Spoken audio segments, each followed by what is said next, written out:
Bueno, vamos a resolver un ejercicio tipo examen donde vamos a ver los conceptos de cinemática y energía mecánica.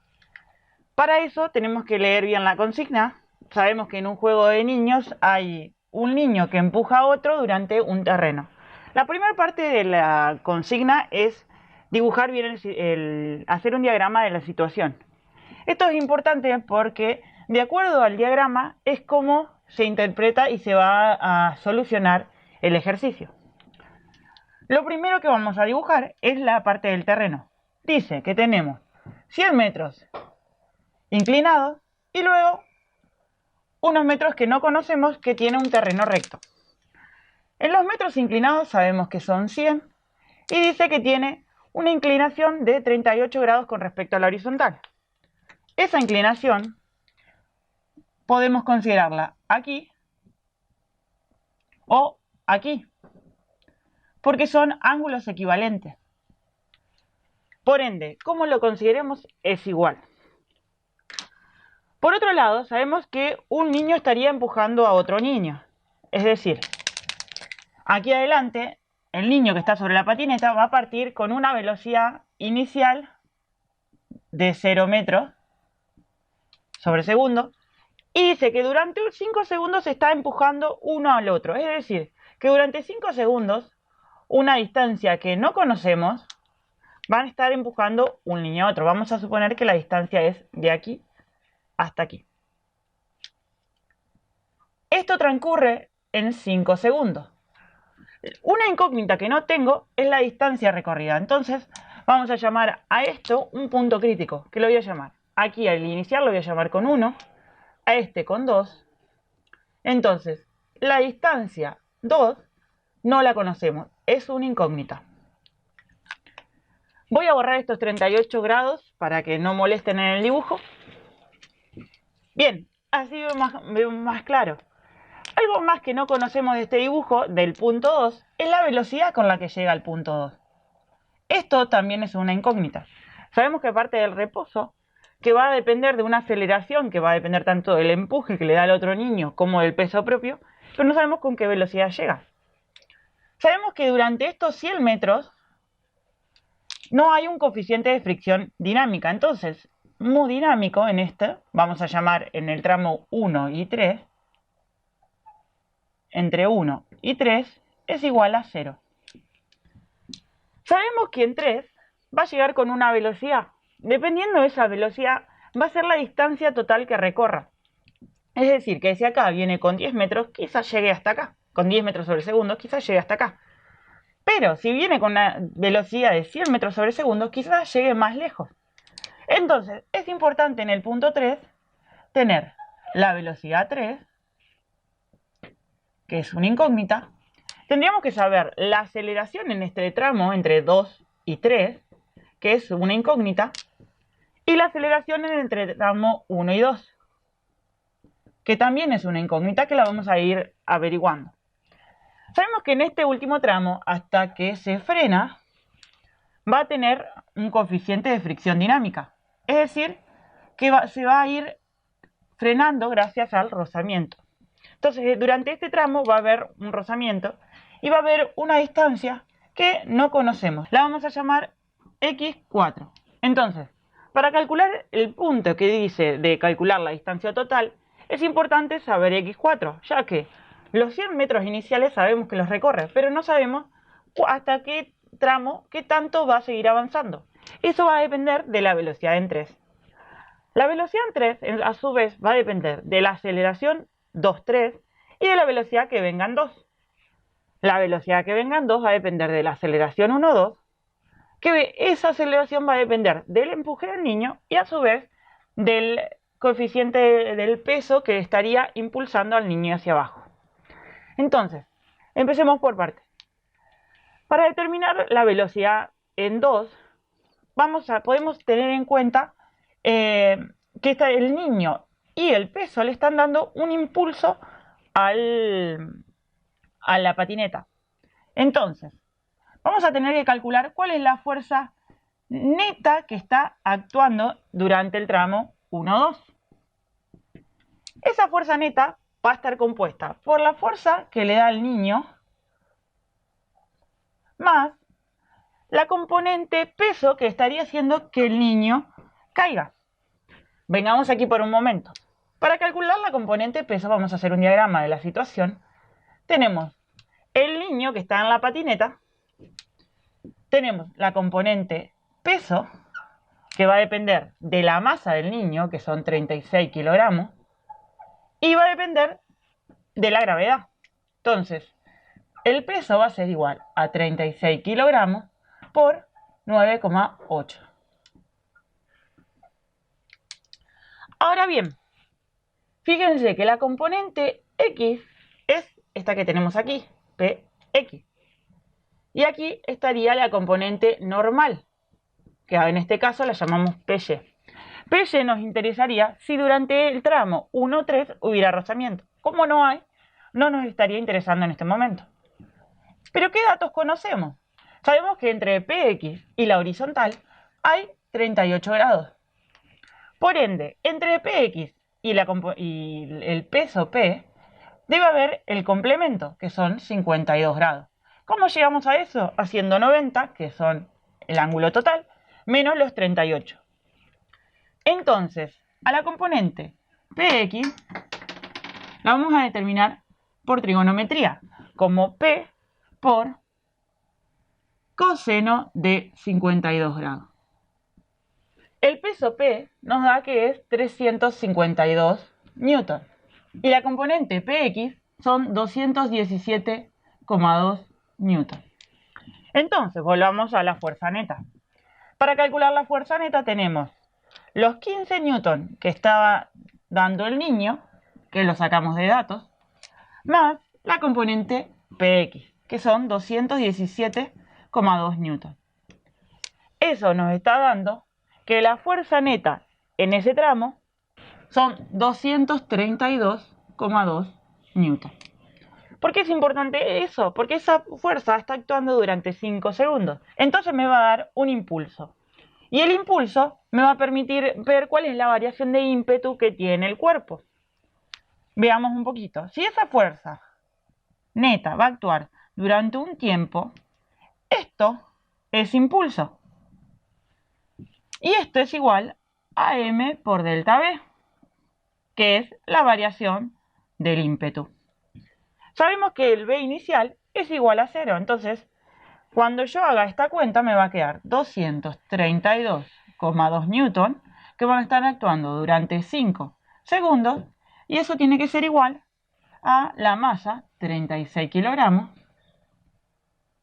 por la velocidad en 2. Entonces podemos calcular que la velocidad en 2 es 32,25 metros sobre segundo. Esta era una forma de hacer. Si no, hubiese podido aplicar la segunda ley de Newton y hacer la sumatoria de fuerzas, que es fuerza neta, que ya la habíamos calculado acá, igual a la masa por la aceleración. ¿Para qué me sirve esto? Para calcular la aceleración entre el tramo 1-2. Vamos a calcularla. La sumatoria de fuerzas ya sabemos que es 232,2 newton. Si yo lo divido por la masa, que son 36 kilogramos, obtengo la aceleración, que me da 6,45 en este tramo. Bien, vamos a ir anotando los datos que yo ya conseguí. Obtuve la aceleración 1,2, 6,45, y obtuve la velocidad 2, que es 32,25 metros. Con esto es importante ahora obtener cuál es la posición 2, porque dependiendo de eso va a ser cuál es la velocidad en 3. Bien, vamos a calcular la posición 2. La posición 2 la vamos a calcular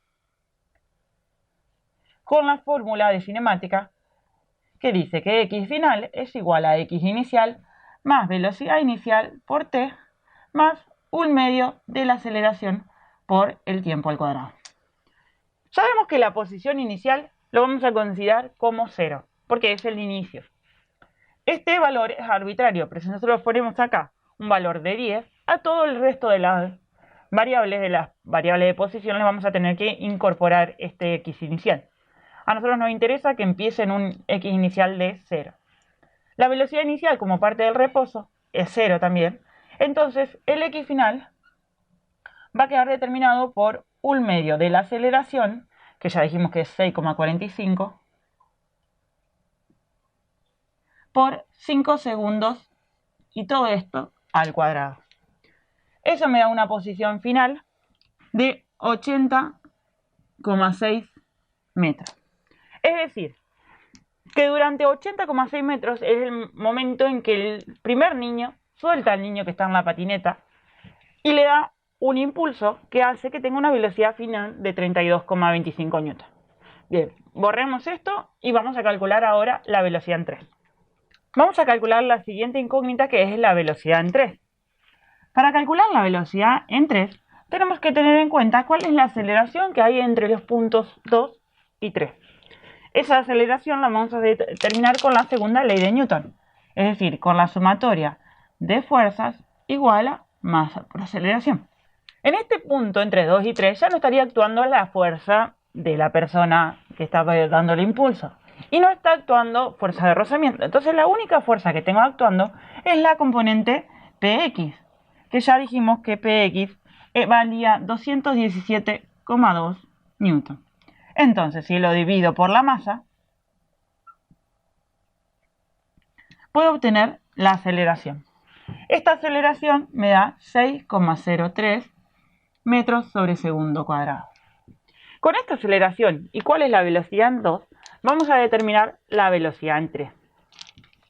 La velocidad en 3 la vamos a determinar con esta fórmula. B3 cuadrado es igual a B2 cuadrado más 2 por A por delta X. Ya tenemos los valores. La aceleración, delta X, velocidad en 2, por ende, solo nos queda como incógnita velocidad en 3.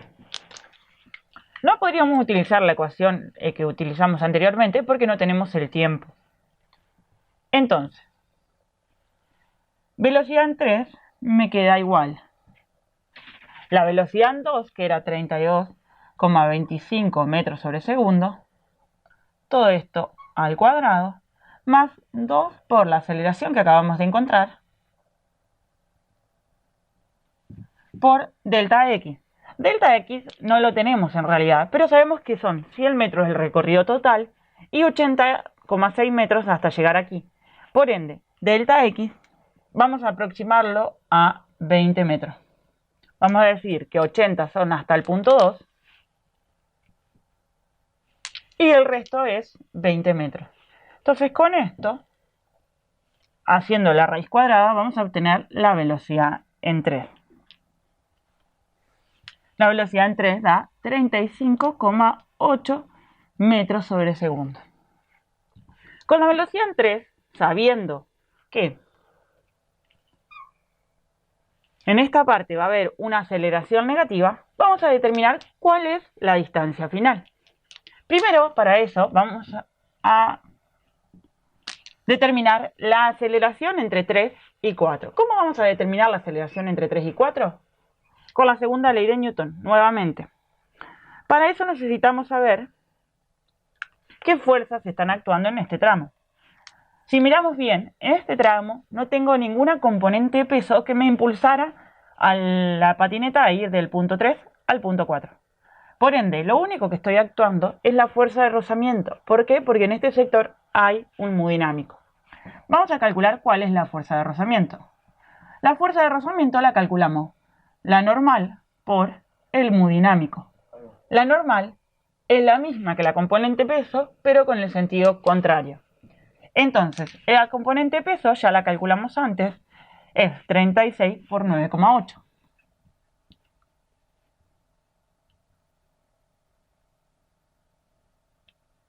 Por ende, la normal vale lo mismo. La fuerza de rozamiento la vamos a calcular por la normal, que vale 352 newton, por el hemodinámico, que vale 0,1. Oh, aquí puse mal. Esto es 0,1.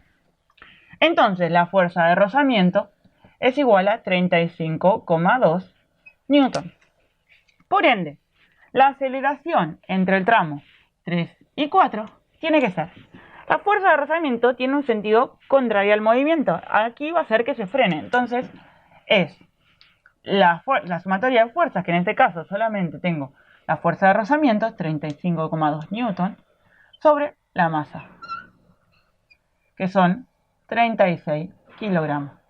Eso me da menos 0,98 metros sobre segundo. Con los datos que tengo, puedo obtener cuál es la posición final. ¿De qué manera?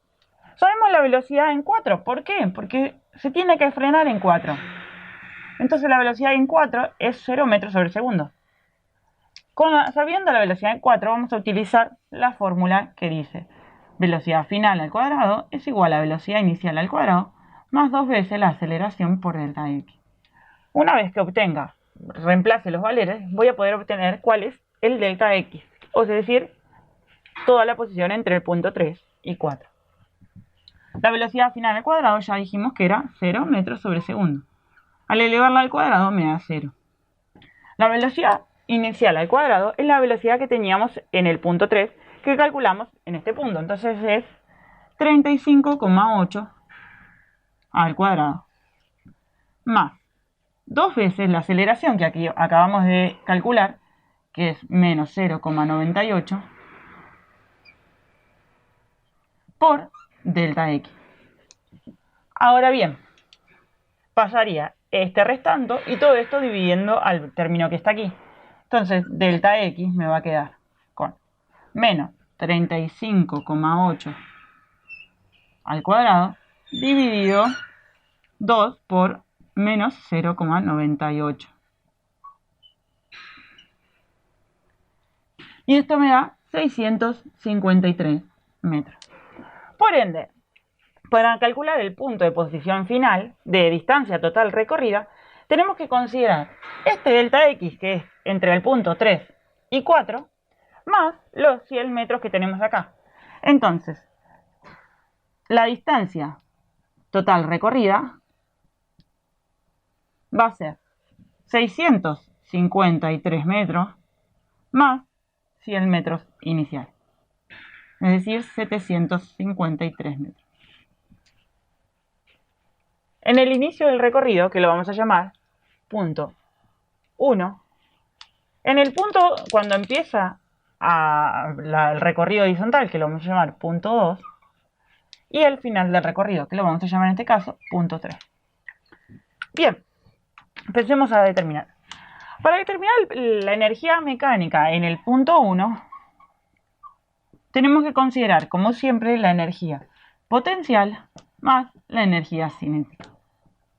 Sabiendo que en el punto 1 parte del reposo, podemos anular la energía cinética, porque no tendría velocidad. Para calcular la energía potencial, que va a ser la energía mecánica, vamos a necesitar la masa por la gravedad y la altura. La altura no es un dato, pero es algo que podemos obtener por trigonometría. Vengamos un ratito acá. Si esta hipotenusa vale 100 metros y este ángulo vale 38 grados, podemos determinar cuál es la altura. ¿De qué manera? Sabiendo que el seno de 38 grados es igual a la altura sobre 100 metros. Por ende, la altura vale 61,6 metros. Entonces, sabiendo la masa de la persona, que son 36 kilogramos, sabiendo la gravedad, que es 9,8 metros sobre segundo cuadrado, por la altura, podemos tener cuál es la energía mecánica, que es decir, la potencial, en el punto 1. Esto da 21.732 joules, es decir, 21,7 kilojoules. Vamos al punto 2. Si lo pensáramos, si no hubiese una fuerza extra actuando que le estaría dando un impulso a la persona, y esto cayera por el peso propio, la energía mecánica en el punto 1 debería ser igual a la energía mecánica en el punto 2, por la ley de conservación de la energía. Pero tenemos una fuerza actuando por 80 metros, entonces que me está dando un impulso adicional. Por ende, en el punto 2 debería tener mayor energía mecánica que en el punto 1. Vamos al punto 2. En el punto 2 voy a tener de vuelta energía potencial más energía cinética. Como yo en el punto 1 tomé como eje de referencia la posición horizontal, en el punto 2 no voy a tener energía potencial, por lo que se pueden anular, y la energía mecánica va a ser solamente igual a la energía cinética. Entonces la energía cinética la voy a calcular con 1/2 de la masa por la velocidad al cuadrado. ¿Qué velocidad? La velocidad que tengo en 2. Entonces sería 1/2 de 36 kilogramos por 35,8 metros sobre segundo.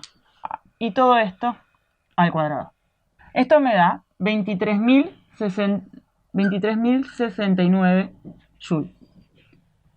Eso es porque el impulso me brindó al sistema mayor energía que tenía en el punto 1. Bien, ahora busquemos la energía mecánica en el punto 3. ¿Qué pasa? Si yo en este punto tendría energía potencial más energía cinética. Por el mismo motivo que en el punto 2 anulamos la energía potencial, podríamos anularla en este sentido porque no hay altura. Y la energía cinética, fíjense que acá la fue perdiendo gracias a la fuerza de rozamiento, que actuó durante un delta X de X4. Y en el punto 3 no estuviera teniendo velocidad, porque la energía cinética se me elimina. Entonces la energía mecánica en el punto 3 es igual a 0 joules.